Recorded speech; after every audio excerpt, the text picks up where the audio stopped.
Hi everybody. So people that followed my channel for a while will know that I've had over a couple of years now a sort of little series called My Hard Rock and Heavy Metal Records, and it all started really as when I kind of identified the fact that I don't really listen that much to heavy metal anymore. It used to be the only thing I listened to, but around about 2008 I started I don't know, exploring different things, and I sort of listened less and less to metal. So I decided to separate them from the rest of my collection, really, just to make space in my shelves for other things. But in the process of sorting them out of my main collection, I found kind of a pull to you know, listen to some of them again, and I did, and it was quite fun. Quite enjoyed that. And so what I thought I'd do is start talking from A to Z all about the records that I have in this. A lot of records that I'd sort of separate out. And that went quite well, I think. I think initially the idea was that I would just talk about some of the special ones, because I've got a few that I've picked up, just, you know, used second-hand, that are quite rare and quite sought after now, because, I mean, yeah, I can remember a time, I sound like a broken record when I say this, because I say it all the time, but there was a time when just nobody wanted records, and heavy metal records seemed to be the least desirable thing. And so some of these ones I picked up for very little money, and now the sort of, you know, the vinyl's sort of fashionable again now. Some of these records are quite special, I suppose. But so that was my idea, to show those. But as it went on, I started showing everything in the list, I suppose. And that brought me all the way up to the section S, and the last time I made one of these I showed my Saxon collection, quite a lot of records, and I guess I was the reason why there'd been a gap between that and the one before it was I didn't really feel that I had an awful lot of good to say about Saxon, and it sort of stalled me a little bit. Now the next band that comes after that section is another band where I have a lot of records, and this band I'm going to show you now, I can't say that I'm a fan. You know, I've got a lot of these albums by this band purely because they come up, like I said, you know, nobody wanted them and they would charge pennies for them. So I'm going to show you these records just quickly. I haven't got a lot to say to them because, like I said, I don't really like them and I don't have much time to listen to them. So the band I'll talk about is the Scorpions. This is an album of theirs.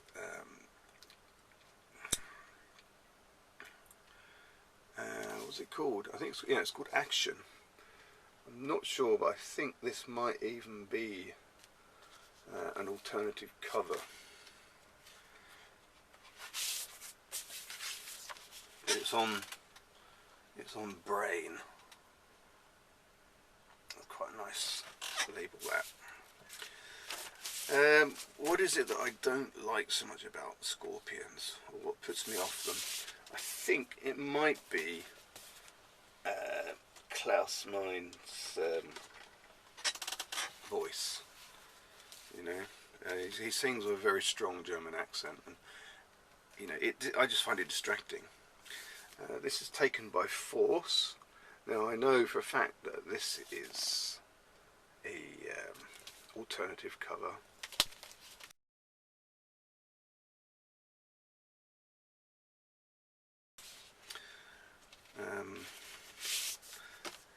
It's one of the albums with Uli John Ruff on it. It's on RCA, and there's a little lyric sheet inside. this is Love Drive. That's an alternative cover, I believe. So this is on Mercury. I believe this is the first one in my collection that has Michael Schenker in it, which is Rudolf Schenker's younger brother, I believe. And at some stage he went off to play UFO, didn't he? So this is another version of Love Drive. There you go. That's the cover that everyone knows. The back cover, and inside it's got a inner sleeve like that. Yeah. This is on Harvest. There you go. Another controversial cover. This is Animal Magnetism.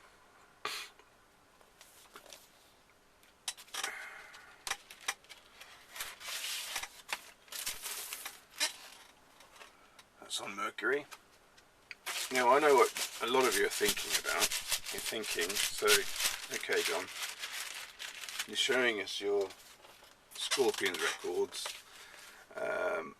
and there seems to be quite a few of them. Why do you have them if you don't like them? Well, for this reason. This is Blackout. Got a sticker on that, price sticker. This is supposedly one of their better albums. I couldn't really tell you, but yeah, there you go. The reason why I have so many of them is, yeah, they were cheap, they were numerous, and yeah, I guess I kept on collecting them in the hope that I would find, you know, the thing that people regard as so special about them, and I just never have found it. I've kind of thrown in the towel, to be honest with you, on that front. Worldwide Live. This is a double live album.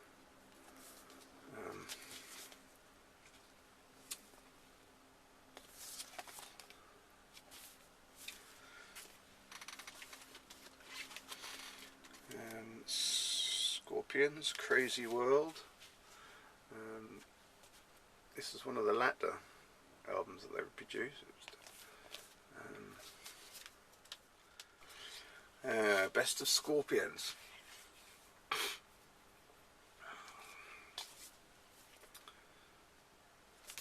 think I've got a couple of copies of this record. And last of all, there's this one called Gold Ballads. I think it's more of a sort of an EP rather than an album, because it's only got 5 tracks on it. Yeah. So that completes my Scorpions collection. Yeah, I don't have anything to say about them. Glad to wash my hands of them for a while. Anyway, on with the rest of the records. Yeah, so first after Scorpions, I've got this record by Shy, Once Bitten, Twice Shy. So, quite an unusual band this, I think. I'll talk a little bit about them. But this is the first album. So Shy were a British band, and oh, a bit dusty, I haven't played it for a long time. Ebony, it's on the label, Ebony. Yeah, I've known about Shy for a long time, way before I even kind of liked heavy metal or anything like that. There used to be a record shop I used to go with my friends as a teenager, and this particular record shop, it was like an independent place, and they always had sort of a section where they had very cheap 12 inches, and they were so cheap. I think that the man used to charge 3 for £1, and these are basically singles or 12-inch singles that just hadn't charted, or they hadn't done very well at all. I guess many of them probably didn't even get into the top 40. So he used to sell these off cheaply, and I picked up a few 12-inch singles by this band Shy, and brought them home. I still have them, and I'll show them at a different time, but that's how I know this band Shy. Now, this is their first album, and it's okay. So this, when did they sort of make this? It's in the 80s sometime, but they were too late on the scene to really kind of be the new wave of British heavy metal, so they didn't quite slot into that. I think they were perhaps a little bit too early on the scene to kind of make any success in the glam metal scene either. But well, I'll do a little needle drop of this, and you'll get a sort of rough idea of what they sound like. They're quite commercial sort of sounding, hard rock type thing, and yeah, I haven't pulled this record out for a long time, and so I'm just reading up about them to refresh my memory. And this guy here, the vocalist, and he's got makeup on here, but I'll show you another picture of what they look like. Now, I've always felt that he was kind of a little bit unusual looking, this guy, and I've never been able to put my finger on what it is.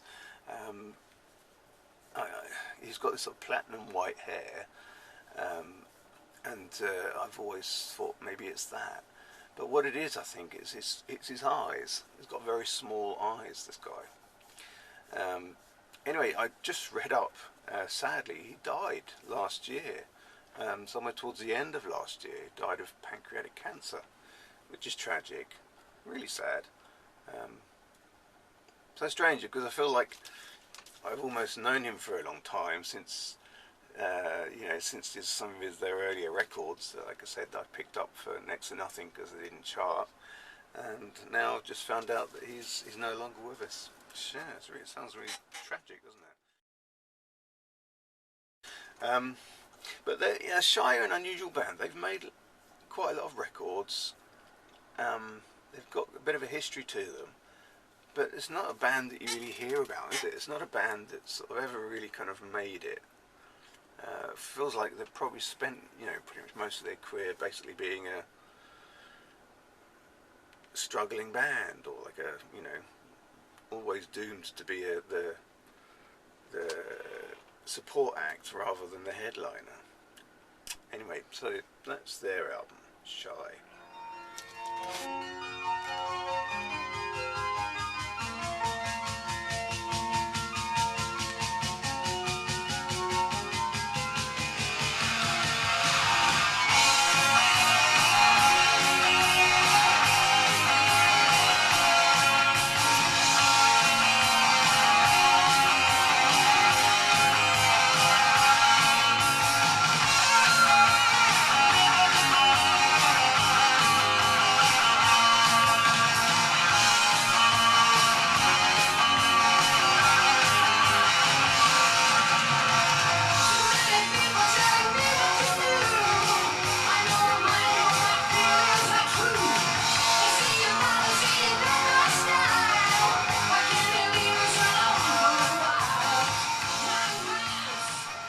Next is Skid Row. I bought this fairly recently, I think sometime last year. I found it in a charity shop, together with a bunch of, I think 4 or 5 Bon Jovi albums that I snapped up as well. I've always liked this album. I've got a lot of memories from getting to know this and from that time. I saw Skid Row live. They were a support act for Bon Jovi, and I saw them, I think it's Wembley Arena, and it was really good. I remember when my girlfriend bought this record home and put it on, and they are that much heavier than Bon Jovi. And Bon Jovi would have been sort of, you know, my sort of source, if you like, for that sort of style of glam rock type music. And then she brought this home and put it on, and it felt like, oh my goodness, you know, so heavy, so hard. I mean, since then I've developed an ear for metal, so it's no longer quite as deadly as it used to be. But you know, to my sort of very young ears, it just sounded so sort of extreme heavy. But it's a great album. It's really good, full of attitude. Sebastian Bach is a fantastic frontman. I know they kicked him out, probably, you know, because of his own sort of behaviour. But what a great you know, vocalist too. Got the next album by them here, Slate to the Grind. I've always felt this was a bit disappointing. It's a bit heavier than the debut album. What is it I don't like about it? Well, apart from anything else, I really don't like that cover, that illustration. It was so badly done. It's just so poorly rendered. I mean, look, there's this guy here. I think that's supposed to be a ponytail hanging down or something, but yeah, it looks like it's lying across his shoulders, but really that's supposed to be his chest. And then you've got these other people here, yeah, the people that are slave to the grind, is on their mobile phones and so on and so forth. I don't know, it just feels like you spent all this money and time making an album. The very least you can do is spend a bit of money on a record album and make it a good one, because this is just rubbish. There are a few good tracks on here, but I think generally it's just inconsistent, you know. And I think as well they were trying too hard to sort of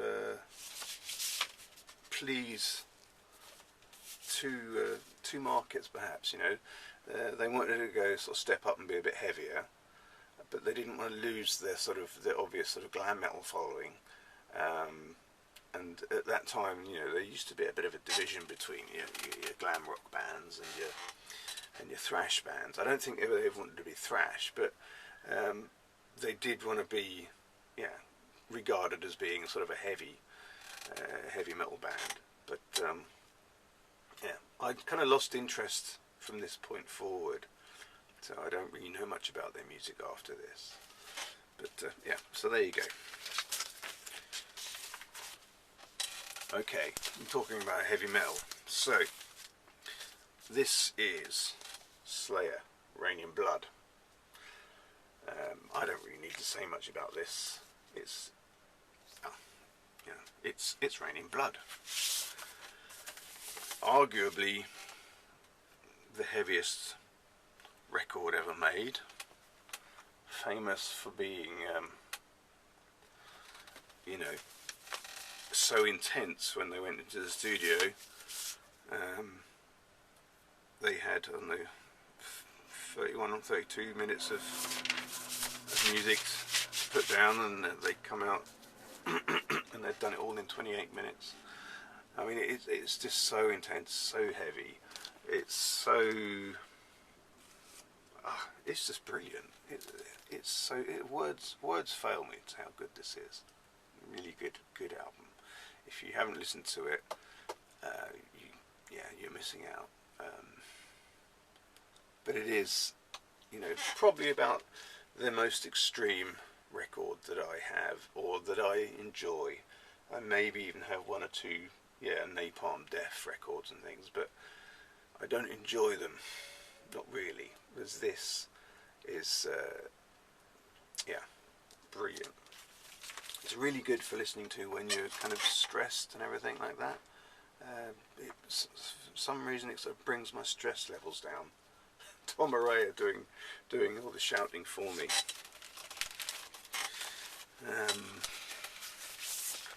And this is another one, South of Heaven. Really good album. Not quite as intense or fast as that's also on Def Jam.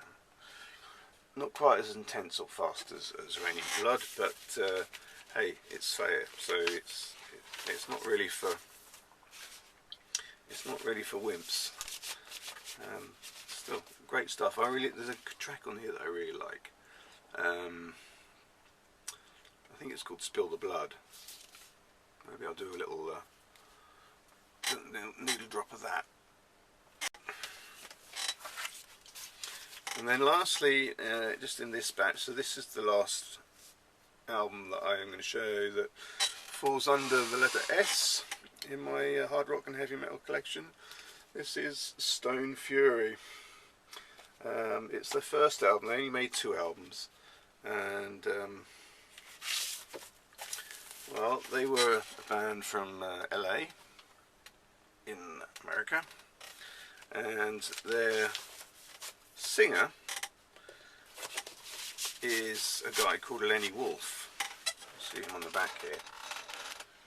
He's perhaps more famous for being the singer in Kingdom Come, which were sort of a quite a famous rip-off of Led Zeppelin, or some people would say rip-off, some people would say a homage to Led Zeppelin. But so that's who this band is. This is quite a good record, actually. I quite enjoy it. It's yeah, not really metal, but it's definitely hard rock, and you can hear, I think, yeah, Lenny Wolf. He's obviously aware that he can do a passable Robert Plant impression, and so you can hear that quite a lot in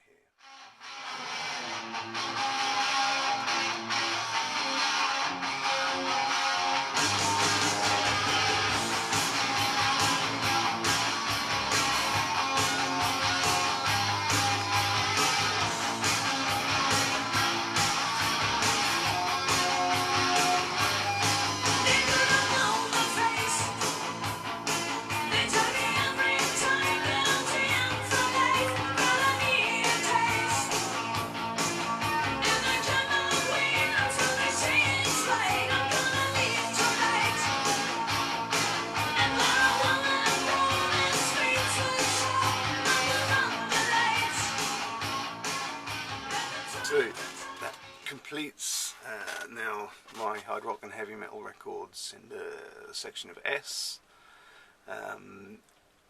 Next video will follow from T and move forward. Okay, thanks very much everybody. Check out my next video. Bye.